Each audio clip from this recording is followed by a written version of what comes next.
Day 692 of the Ukrainian War Map, also known as the Russo-Ukrainian War. Juzzy here, and today is a super quick update as I take a simplified and down-to-earth approach to some of the most important happenings on the ground in Ukraine.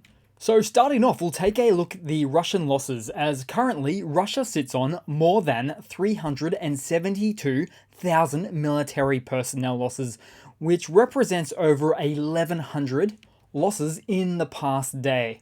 Which brings up an interesting point, because the main directorate of Ukrainian intelligence, the GUR, recently stated that Russia is mobilizing around 1,000 to 1,100 soldiers per day, which of course is about 30,000 a month. So Russia has a lot of continual upkeep required on this front, whether it's through sourcing from Africa or Russian prisoners or forcibly mobilizing migrant workers that come from Kazakhstan and even as far as Colombia. But to call many of these intakes as professionally trained soldiers is quite a stretch. But word is getting around already among many of these sources of manpower from abroad, which is that a free Russian passport actually means a free trip to the front lines, or, my personal favorite, advertisements promising high pay for building sustainable housing in the recently annexed and occupied regions of Russia also means a free trip to the front lines, which are truly some duplicitous or deceitful actions right there. Then we'll move to the hardware losses, so 24 tanks, 36 APVs, and 30 artillery. Then we'll start out in the Russian map today, where the massive irony of Russian state media TV's former warnings to the West that they will freeze in winter was met with a real blow to their ego, as it quite literally happened on their own home front instead. For instance, with more examples today, so this one's in Moscow, more burst water mains in an apartment building made it difficult to have a dry night in. Then also 12 neighborhoods in Stary Oskol in Belgorod were left without heating due to a burst pipeline on the main heat supply grid. But forget ice in Russian homes and ruptured pipes, as for another example, there was a major critical issue in a thermal plant in Magadan, that's east of Russia, east into Russia. And for all the pro-Russian trolls that say, oh, but this is normal, well, I've lived in some of the coldest climates imaginable, and nothing about this is normal. Not to mention going without heating until an unspecified date and time in the future. So, do Russians have to freeze into an icicle before they expect more from their government? I don't know. We'll wait and see. Then moving into the Ukrainian map today, as Russia continues firing just beyond the borders into Ukraine, in places like Sumy and Kharkiv, with a mixture of weapons. And although most of these border towns have mostly been evacuated, there are still certainly more than a few unwilling to leave their homes. But for those who have, this has actually led to the largest refugee crisis in modern history, since around World War II. In fact, it's even a lot bigger than Syria. A statistic that's only compounded by the fact that Ukraine's refugee crisis has only been going on for a fraction of the time. Then briefly, we'll head into the northern Donbass, as it's been noted that Russia has stepped up its military activities in the region, particularly at the Kreminna location right now, which is likely to take advantage of the winter freeze, although it hasn't made for any new ground captures at this point. But we do know that they will be giving it a red-hot go. Then moving a little bit further down south, as Ukrainian forces with the use of ATGM javelins hit and destroyed several armoured vehicles of Russian forces north of Avdiivka. Plus, it was previously assessed that Russia was making a northern run for the town of Novobakhmutivka. But that was also timed with the event of Ukrainian forces reinforcing positions in this northern area on both sides of the railway. Then we'll head down south to Novomykhailivka, as Despite significant efforts of Russian forces, they have not yet managed to gain a foothold into the city, or even in close proximity to allow for them to break into the town. So possibly an Avdiivka 2.0 or Bakhmut 3.0, if Russia is willing to expend additional heavy and light armor resources to the region. Then somewhere in the east, so a Ukrainian FPV munition hits a Russian T-72 tank, causing a catastrophic ammunition detonation.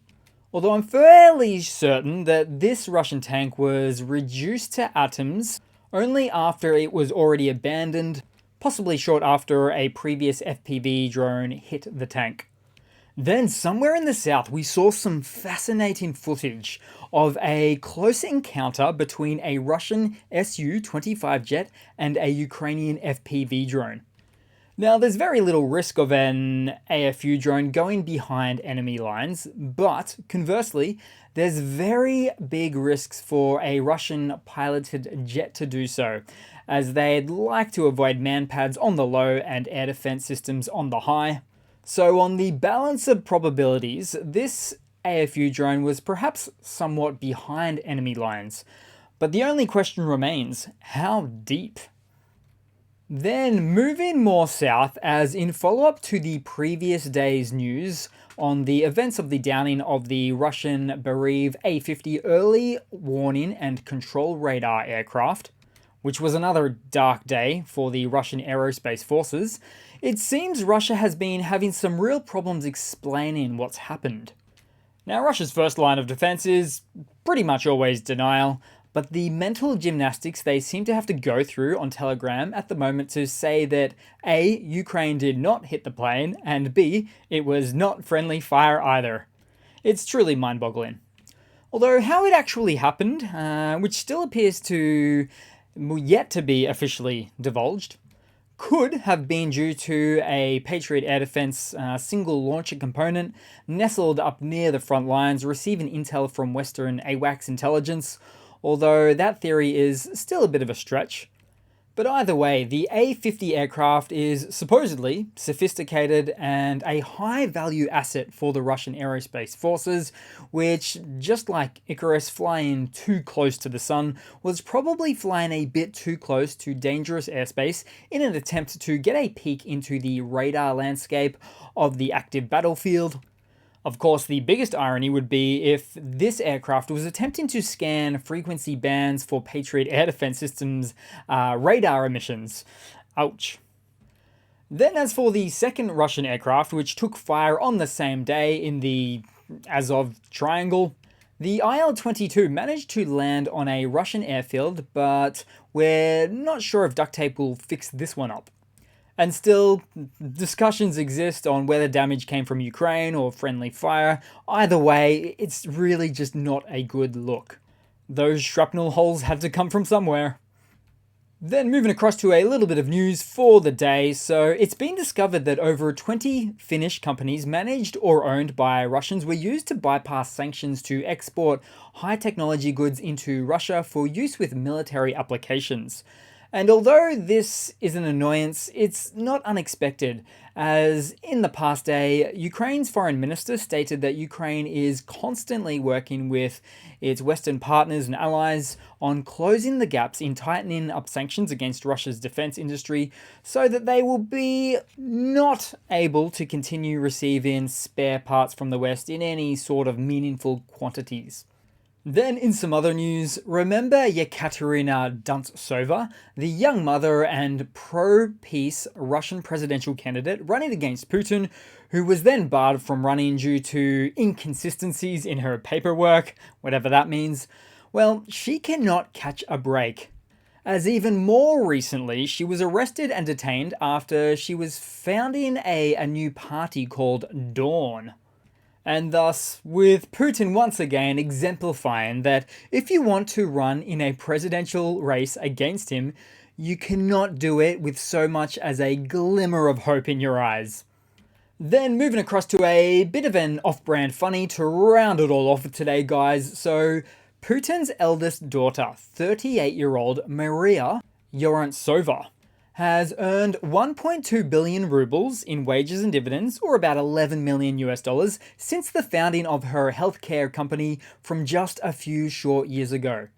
Coincidentally, the biggest funding clients of her company was from the Sogaz company, which contains ownership by a Russian oligarch and one of Putin's closest allies, Yuri Kovalchuk. So, due to the involvement of favouring relatives, compounded with various favours from associates, we're looking at a combination of both nepotism and cronyism here. But what should be most fascinating here is $11 million is much more wealth acquired than Putin's 120,000 US dollars a year in presidential salary. But we all know this cheeky lad's net worth is secretly in the hundreds of billions of US dollars. Unfortunately for Putin, there's probably not a lot of liquidity there. And even if there was, no amount of money in the world is going to positively affect the systemically underpinning failures of Russia's 30 plus years of societal and military corruption woes. And I'm also willing to bet if Putin could have bought it, he'd have spent billions on an offspring that worked within the political sphere to take over the dictatorship someday. Ah, the family business. Sorry, Putin. So thanks for watching, guys. Thanks again for all of the likes and comments and support. I really do notice and appreciate it all. I might not be in tomorrow, but will in the day after the next, if not, yep. So thanks again so much for watching, and I do hope to see all of you guys there in the next one. Cheers.